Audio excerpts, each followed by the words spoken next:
Heartbeat FM and you meeting the pastor this morning here on His Heart every Friday 8 to 10. And with me in the studio, a lovely pastor, Pastor Derek Flanagan. Derek, welcome to Heartbeat FM once again. Thanks, Richard.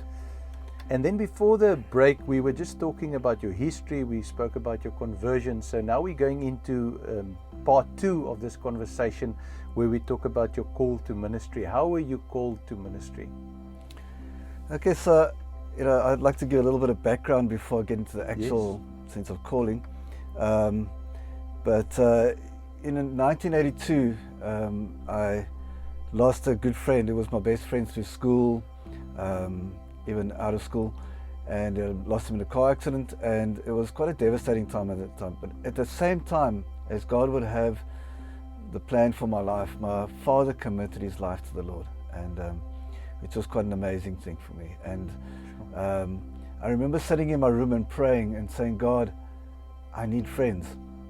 That all the friends I had through the Navy at that time were, not all of them were believers, but I needed some friends for encouragement, And that same week, a friend at work invited me to go to watch motocross. We had scramblers at the time, and he loaned a friend's scrambler, and he came from Bellville and I was in the southern suburbs. And at that time, it was seldom that you'd find people from the southern suburbs in Cape Town mixing with the guys from the northern suburbs. Yes. But he invited me after we had been to the motocross to go to a friend's birthday party. And when I arrived there was a bunch of believers, young, in their 20s, guys and girls who just were sold out for Jesus. And it was like, immediately I was hooked. Wow. And there was a bit of a kind of a revival happening there at the time. And this guy's parents had gone overseas and he had the house to himself, and the house became like a halfway point for everybody who wanted to know Jesus, and be prayed for. And so after meeting these guys every day, I would ride my motorbike from Wynberg in Cape Town to Bellville, 40 odd kilometers, and after work each day, and just got saturated with a sense of what God was doing at that time. Sure. And then also met my wife, who I didn't know was going to be my wife at the time, in 1982 there.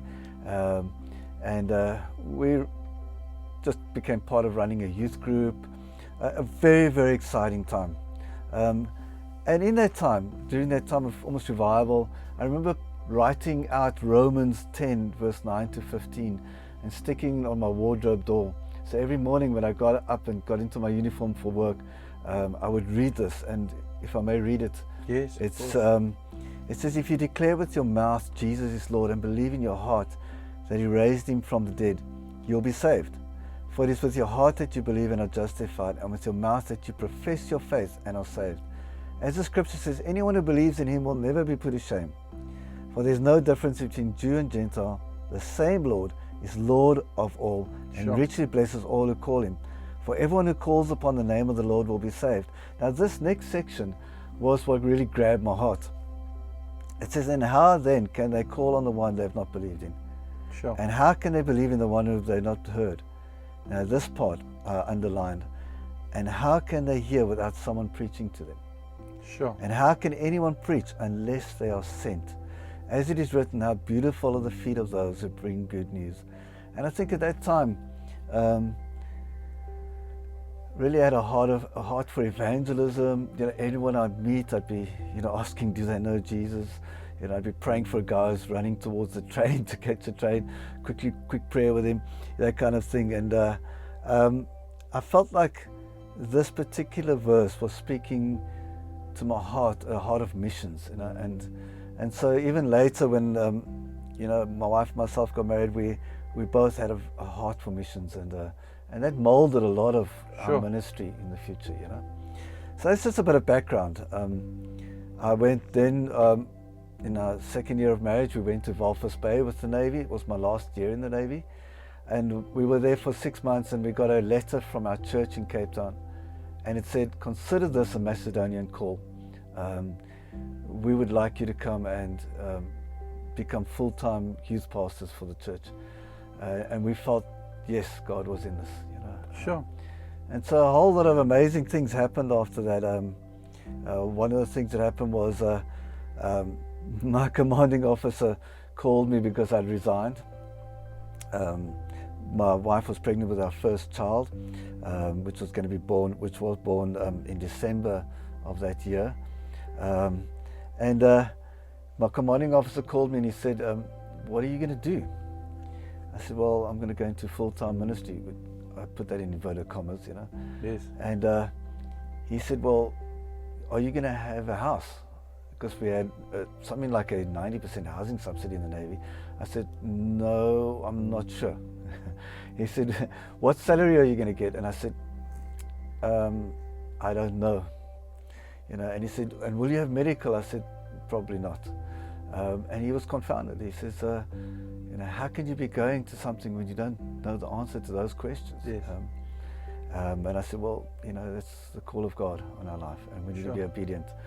And so with the thing of not having a home to go to, a lady who was in our church that we'd often prayed with, she had a prayer partner that was outside of the church. She wrote us a letter. At that time we were still writing letters.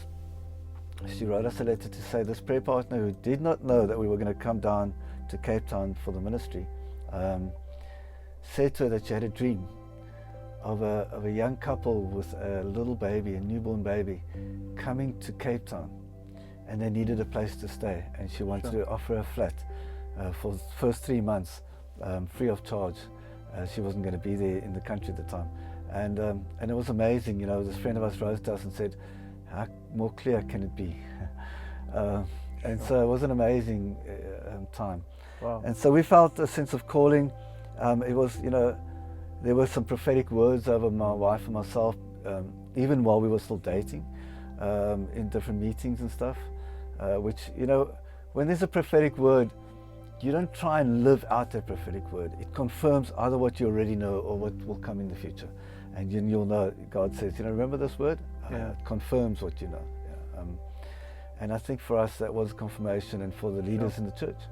And so we were called into full-time ministry at that time, and that was the beginning of an adventure. Sure. What church was that with? It was with what has became a vineyard, but it was with Tygerberg Celebration Centre in Brackenfell in Cape Town. With Dr. Derek Morphew and the guys. So then you were called to ministry to be youth pastors. We were called onto the pastoral team, and my wife and myself were the youth pastors at that time. And then we grew from there to becoming kind of co-pastors, and then we were coordinating ministry to a small group of believers in Oudtshoorn, and I went the 1 month to go and preach there, and felt God was calling us to the area, and was confirmed by the people there. And so we went from there to Oudtshoorn, where basically I can say our kids grew up, because we were there for 13 years. Sure, in Oudtshoorn. Yeah, we've probably got quite a lot of listeners listening from Oudtshoorn on 107.4. Yeah. Well, if they remember me from there, And what did you do in Oudtshoorn? So basically, I want to use the word planted, but there was a handful of believers that needed some covering, and so we grew with that group. We had a little hall at the high school. Yes. And that time the army was still conscription, and so we'd have about 40 army guys come around, and a handful of us, you know. But it was a really exciting time. And then we moved to the college in Oudtshoorn. We used that on a Sunday, and we had home groups and stuff. So it grew. So basically, we were growing community and the church at the time. You know? But a lot of very exciting things in Oudtshoorn. I remember, if I may just share on that, I remember one day going to a conference, and they were saying, you know what, leaders, whatever you are hoping that your people will do, you better be doing it before them. They set the example, you know. And I had a heart to just feed the hungry. And so I got home from this conference, bought a big pot, asked my ingredients for soup, asked my wife to make this big pot of soup, coerced a friend of mine to go with me because he had a fold-up table. And we ended up in this one area with this pot of soup, and no one came for our soup. And I'm like, no, So I just had to beg some kids to have soup. The next week we went back and it was raining. And then that day I drove down into another area, kind of like what was known at that time as an informal settlement, and just connected with some of the people, and then it just changed. I mean, we would regularly go and just give out soup, and I know that that's not enough to feed a hungry nation, kind of thing. Yeah. But it was a way of connecting. And then an exciting thing happened on our way back one day. I needed a base right near there, and I stopped at this one set of it looked like shop buildings in the one area and right near there. And I looked through the window and I found out who owned this place, and I went to him and I said, can we rent this place? And he said, you know what, you can have it rent free. And we started something I saw in the States at a conference I went to there, a thrift shop, because people were just giving us second-hand clothing. And so we cleaned them all up, we put them on racks, and we invited the mothers from the area to come and for a very small cost purchase clothing. And then we saw, they were hanging out there, so we started giving them coffee. And then they started a Bible study out of their own. Sure. And things grew from there. And then a junior church of about 70 kids Yeah. pitched up at that area one morning. Sure. And everything what was made there went back into the soup kitchen, so that was feeding the community. But I feel like, in terms of the calling of God, my wife and myself weren't sure what shape that would take. Yeah. So I remember just before going to Walvis Bay with the Navy in our last year, we sold just about all our furniture because we were going to go on missions. Yes. And I remember going to our pastor at the time and saying, this is what we're going to do. And he just quietly listened to us and he said, have you considered maybe this is what God's saying? And I can remember getting almost agitated and angry because I thought, no, we're called to missions, and I expected there to be trumpets blowing and Yes. fanfare. And I got to work the next day and I was reading my Bible and said, hear the counsel of your elders was the verse. Yes. I'm like, okay, Lord, Sure. I hear you. And then that's the shape it took from there. But we have been involved extensively in missions and in Southern Africa and some parts of the world. Yeah. And I think missions has also changed because with the unchurched growing in the local cities, For sure. we've our mission field has moved right back home. Exactly, right on your doorstep. We probably have in certain areas and in certain cities in South Africa, we probably have a large percentage of unbelievers or unchurched, if you want to put it that way, right on our doorstep. We don't have to travel to China or the East to go and find them, or even to the north of Africa, just with the popular culture growing. Yeah. So ministry as such, so you had probably an expectation when you were called and you received the letter stating, you must come into ministry. How did your expectation and the actual experience coincide? I think that's a very good question. And I think that, when you're called to ministry, it's in for the long haul. Yes. It's a long line of obedience in the same direction. And so it goes through good and bad. Yes. And I think initially we were so caught up with the youth and the excitement of that and what God was doing. I think I read just about every book on youth ministry before we left, for this ministry. And I think maybe 10% of it applied at the time. But I think later, as the ministry took shape and became more pastoral, more community oriented, and that I realized that there was so much to learn, and it doesn't always go easy, and it's not always revival, and there are some times when you feel quite alone in that, and expectations get put on you as a leader, and so sometimes for leaders it can be a very lonely place, but I think that when I look back now through the years, from what 1987 or 1988 to now, God's always been faithful. I told someone a while ago that whenever I had some major thing I was praying about, I'd write it in my Bible. God would give me a verse, something I'd write in my Bible, and then sometimes a month later, or maybe 3 years later, maybe a lot longer later, I'd have an answer and just write it in there, And I'd look back on that at times, to encourage myself and my wife as we go through other difficult times, But it's always been a sense of promise and fulfillment, through God. It's been amazing. It's an amazing journey.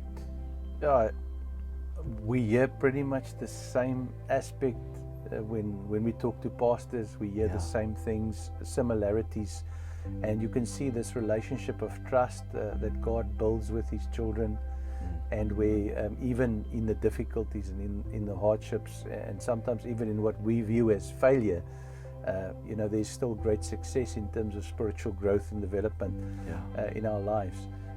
What I've asked for many of the other pastors, I'll ask for you, and some of them were shocked that I actually asked it, but was there ever a time when you felt that you made a mistake or you want to get out? It's a very good question, and I think it's one that needs to be asked, actually. I don't think there was ever times when I felt like I'd made a mistake, but I think there were times when maybe there was a sense of weariness in the journey. Yes. That made me feel like, should I continue? And I remember hearing a testimony of a guy once, and I think it's pretty much my story, where he said he would tell his wife on a Monday or so, I'm resigning, from the ministry. I'm going, and I'm just going to go out and deliver my resignation letter, And his wife would say, okay, well, on the way back, bring a pizza home, And I think for me, maybe I've gone through times when I've had similar things, and my wife would just say, that's okay, whatever you feel, that's fine, And I think that's been a very relationship in ministry has been a very stabilizing factor, But there were times when we were pretty weary, and I know the scriptures say, don't become weary of doing good, for in the right time you will reap a harvest. And it's that in the right time, is in that kairos moment, in that God-given time, not our chronos time. You'll reap a harvest. And then the last little bit says, if you do not give up. And I think for me, in terms of the ministry, there have been seasons where I felt like, should I even be a pastor anymore? Should I even be in the ministry anymore? And then my wife would just come and encourage, and vice versa. The two of us would encourage each other, And I think what's important in ministry, which some people don't really go by, is the need for rest. And so there's sometimes when maybe a sabbatical is called for. Sometimes when you just go away for a few months and just be alone with your wife or with God, And I think rest is important. And I think in ministry we think it's got to be go, go, go. But then you start doing things in your own strength. Yes. And that's where it becomes difficult. Yeah. I don't know if that answers your question. It does. Yeah. No. I mean, I also get that. It's a very dynamic environment where you have some static ideas. You might think that all the pegs have to go into square holes, but some of them are round. So we come with concepts and ideas and ways of doing things, and I think a lot of times when that happens in your life and you get to that point where you've been really beating this peg, this round peg, and trying to get it into the square hole for hours and hours, you feel a sense of almost giving up. And it's in that moment, I think, where we encourage ourselves in the Lord, because the deep call that's within us is sort of something that you can't run away from. It's like when Jonah ran away. I mean, you just can't get away from it. Yeah.